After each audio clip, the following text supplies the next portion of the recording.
1993 साली लातूर जिल्ह्यात प्रलयकारी भूकंप झाला होता। त्यानंतर शासनाने भूकंपग्रस्तांना भूकंपग्रस्त असल्याचे प्रमाणपत्र देऊन त्यांच्या वारसांना शासकीय नोकरीत सवलत देण्याचे आदेशित केले होते।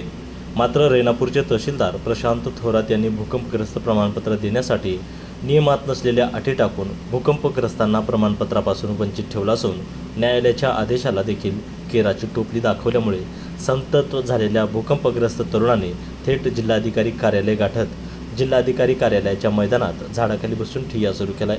जोपर्यंत न्याय मिळत नाही तोपर्यंत जाणार नसल्याचा पवित्राही या तरुणाने घेतला असून जिल्हाधिकाऱ्यांना निवेदन देखील देण्यात आले। 1993 साली लातूर जिल्ह्यात प्रलयकारी भूकंप झाला होता। त्यानंतर शासनाने भूकंपग्रस्तांना भूकंपग्रस्त असल्याचे प्रमाणपत्र देऊन त्यांच्या वारसांना शासकीय नोकरीत सवलत देण्याचे आदेशित केले होते।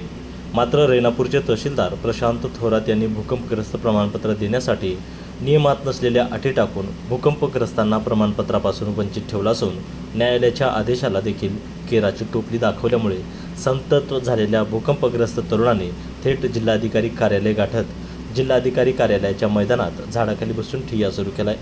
जोपर्यंत न्याय मिळत नाही तोपर्यंत जाणार नसल्याचा पवित्राही या तरुणाने घेतला असून जिल्हाधिकाऱ्यांना निवेदन देखील देण्यात आले।